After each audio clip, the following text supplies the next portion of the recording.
नमस्कार। माली समाचार हिंदी में आपका स्वागत है। मैं दिनेश माली। दूसरे चरण में शरद पवार उद्धव ठाकरे की अग्नि परीक्षा, परिणाम से तय होगा इनका राजनीतिक भविष्य। आइए जानते हैं। लोकसभा चुनाव 2024 के दूसरे चरण में महाराष्ट्र की 8 सीटें बुल्ढाना, अकोला, अमरावती, वर्धा, यवतमाल, वाशिम, हिंगोली, नांदेड़ और परभणी के लिए 26 अप्रैल को वोट डाले जाएंगे।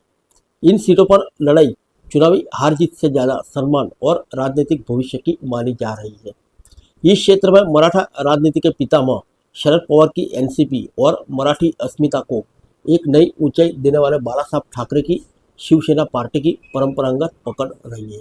यदि एनसीपी का शरद पवार गुट और शिवसेना का उद्धव ठाकरे गुट इस क्षेत्र में जीत हासिल कर सकता है तो अपनी पकड़ मजबूत रखने में सफल हो जाएगा और यही माना जाएगा कि इन दो दलों में दो फाड़ होने के बाद भी मतदाताओं को शरद पवार उद्धव ठाकरे ऊपर विश्वास बना हुआ है। लेकिन यदि ये नेता अपनी जमीनी पकड़ बनाए रखने में असफल होते हैं तो यही संकेत जाएगा कि मराठा राजनीति और शिवसेना की परंपरागत राजनीति में नए ध्रुव स्थापित हो चुके हैं। इससे मराठा राजनीति को एक नई दिशा मिल सकती है। माना जा रहा है कि इस क्षेत्र में लड़ाई पवार बनाम पवार या शिवसेना बनाम शिवसेना की हो सकती है।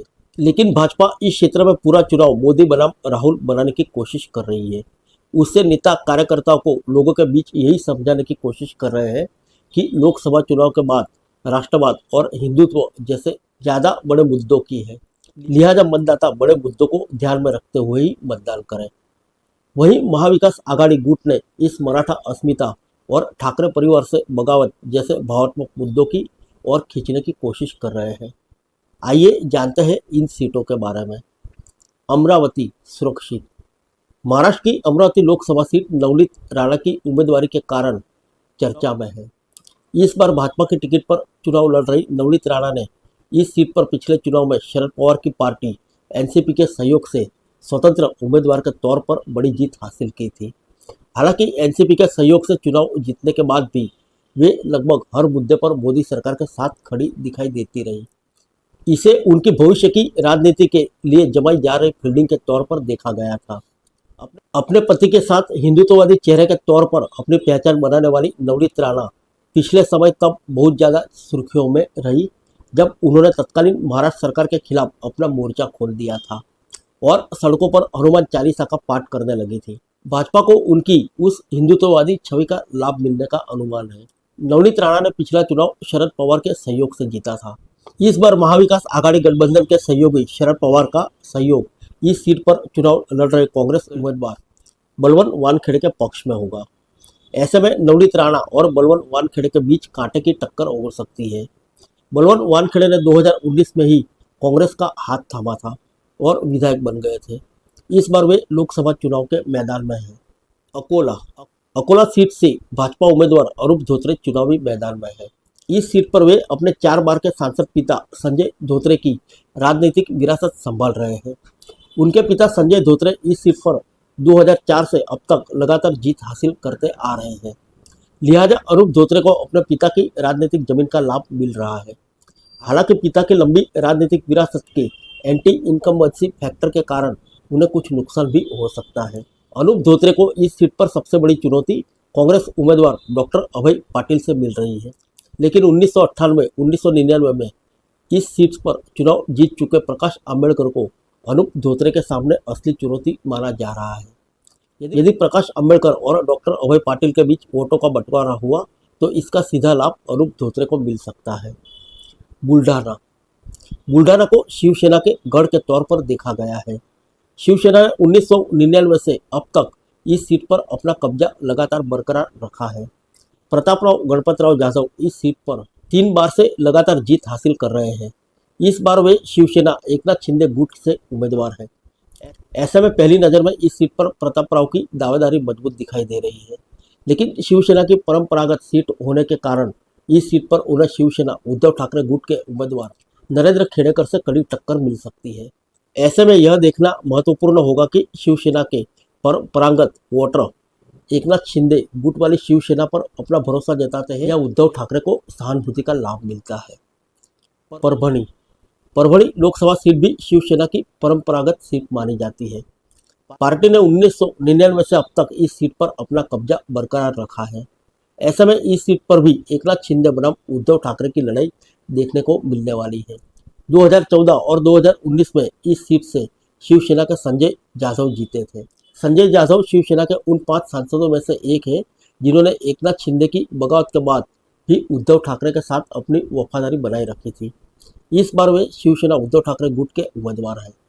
संजय जाधव को परभणी लोकसभा सीट से ज्यादा चुनौती महायुति के सहयोगी राष्ट्रीय समाज पक्ष के अध्यक्ष महादेव जानकर से मिल रही है। अपने क्षेत्र में सामाजिक कार्यों के कारण प्रभावशाली लोगों में शामिल महादेव जानकर संजय जाधव के सामने अच्छी चुनौती पेश कर रहे हैं।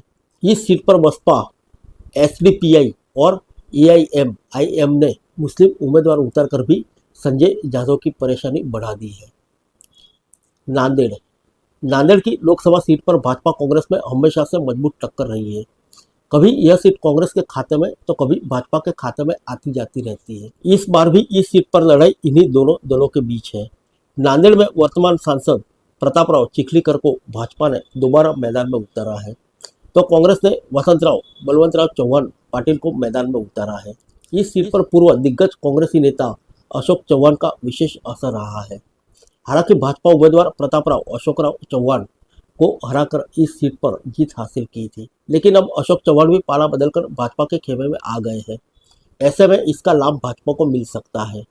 वहीं कांग्रेस उम्मीदवार वसंतराव बलवंतराव चौहान पाटिल इस क्षेत्र में मजबूत जमीनी नेता के तौर पर देखे जाते हैं।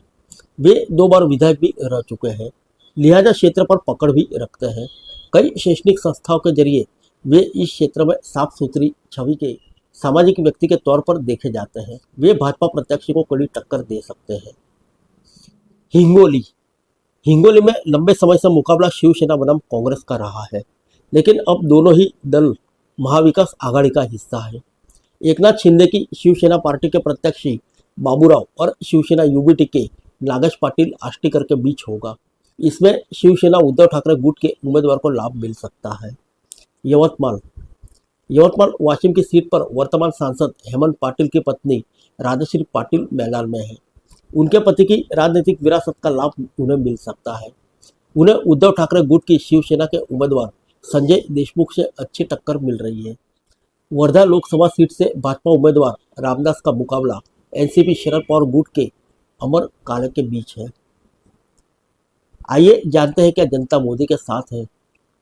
मुंबई भाजपा के उपाध्यक्ष आचार्य पवन त्रिपाठी ने कहा कि जनता के बीच प्रधानमंत्री नरेंद्र मोदी के नाम की लहर है। महाराष्ट्र में भी प्रधानमंत्री नरेंद्र मोदी की लोकप्रियता उतनी ही है जितनी कि यूपी में और गुजरात में है। जनता यह देख रही है कि प्रधानमंत्री नरेंद्र मोदी के नेतृत्व में देश लगातार आर्थिक और सामाजिक तौर पर सुदृढ़ हो रहा है। लिहाजा वह प्रधानमंत्री मोदी को ज़्यादा मजबूत कर देश को और सशक्त करने के लिए आगे आ रहे हैं। भाजपा नेता ने कहा कि अपनी विश्वसनीयता खोने के कारण विपक्ष इस चुनाव लड़ाई से बाहर हो गया है। उन्होंने उम्मीद जाहिर की कि भाजपा महाराष्ट्र में भी बड़ी जीत हासिल कर एक नया इतिहास रचने सफल होगा। फिर मिलेंगे अगले बुलेटिन में अन्य किसी खबर के साथ। तब तक के लिए इजाज़त दीजिए। नमस्कार।